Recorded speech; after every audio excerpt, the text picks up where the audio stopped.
So we got some surprising news today around WB and Rocksteady with their latest title coming up. That's Suicide Squad Kill the Justice League, a game that when they showcased just really wasn't that interested after they started really diving into what the game was. A lot of that had to do with them clearly taking influence from the live service boom that happened, 5 or 6 years ago. Things have changed quite a bit, I'm sure, since this game's initial concept stage and just overall development, where they were trying to align with what Destiny was doing at the time, back in like 2017, 2018 kind of, right? Now we're seeing a lot of live service games kind of shut down after they don't work even within the first year. So now it appears that they have decided to delay this game. At least that's according to one source. We're going to go over that here today. So if you guys enjoy the video, make sure you like it and subscribe if you're new to the Small Wave Plus channel.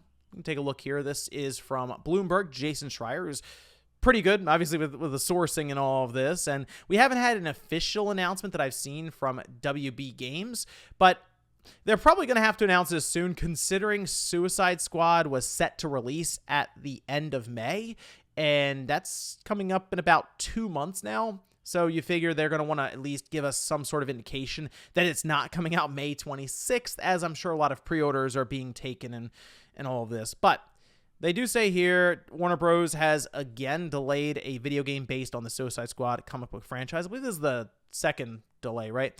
Pushing it from a May release date to later this year, according to a person with direct knowledge of the matter. Now, as soon as this information dropped, a lot of people were thinking, oh, well, clearly this is from the backlash that's going on, because if you go to the video for it, it's getting downvote bombed into oblivion. People just are not excited about some of the concepts that they have here, having each character using guns and other things, and a lot of them looking like they play kind of the same, really. And obviously the cosmetics, the battle pass, always online. I mean, the list goes on and on and on, where it's just one thing after another that's working against this title. So there's hope that, oh, they're delaying it to the end of this year.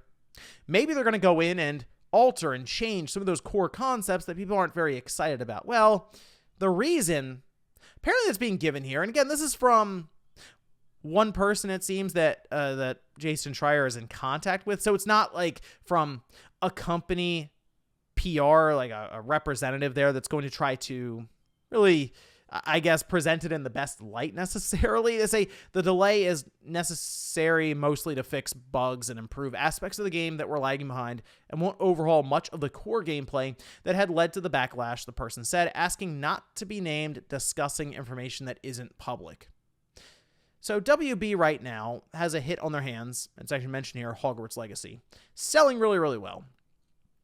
So you kind of make the case that, well, do they need Suicide Squad to release right now, since they are just selling Hogwarts Legacy left, right, and center, no issues?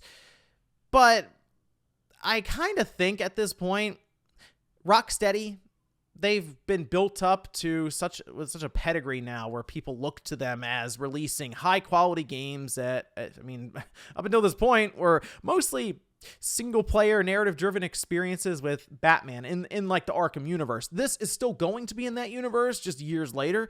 However, they are kind of branching out into the multiplayer side of things, and essentially it's forced multiplayer, because even if you play by yourself, you have bots around you that will fill in the roles of the other Suicide Squad members. So that, coupled with the reaction and all these other things, it seems like they wouldn't have enough time. Let's say, because people were wondering if that was going to be the case. We have more information now, but 7 or 8 months, what is this going to come out in October or November? That's not enough time to change the core aspect of the game, even to make it so it's not always online, because I can tell you now, the always online aspect, I'm sure, works into sort of their in-game economy, quote unquote, or the ability to try to keep exploits to a minimum, since they're going to work to sell cosmetics, battle passes, and all kinds of things that line up with a live service title. Even though they keep saying it's not a live service title, they've basically described every hallmark of that kind of genre. So I don't know, it's strange with that. I do wonder if this is kind of a move for them to make the release a bit better when it comes to the overall public opinion, as right now it's just not great for this title. There's gonna be a lot of games coming out around it as well, sure, but maybe they're thinking, hey, we don't need this game right this second. We can push it to the holiday. Sure, they can continue to polish this game, I guess. People are looking at the gameplay and they're thinking, oh, it all looks very much the same between the different characters. Purple dots on big enemies, knock them out, and then go on to the next cutscene or QuickTime event or what have you there, sure. But the polishing aspect, I'm sure there are still aspects of the game we have not seen yet, especially when it comes to some of the bosses that are members of the Justice League. But I think what we've seen so far is legitimately what we're going to get. Them pushing it 7 or 8 months, in their mind, might be a way to maybe kind of let the market right now for gamers cool down a bit around this title. And they can maybe do a better showing for it as they get closer to the new release date, because what they showed just wasn't great, and I feel like they probably could have just shown us a boss battle with one of the members of the Justice League. And sure, that's probably going to be the big set pieces, the big interesting parts, around the game, with some of the mechanics that I hope are unique to each one, whether it's the Flash, Green Lantern, or Superman, or especially Batman. And they just showed us a very generic placement. It was a very odd choice. So maybe that's their thought. Okay, we push this thing 7 or 8 months out. We'll reintroduce it with a better piece of gameplay, and then maybe make a push towards a holiday release where they're probably hoping that the intellectual property itself will be able to sell enough copies right away to get the live service established, and then continue to build on top of that. And at the very least, probably break even. For me, though, I was already going to be trying the game out just to see. Again, it's Rocksteady, and the narrative itself is compelling.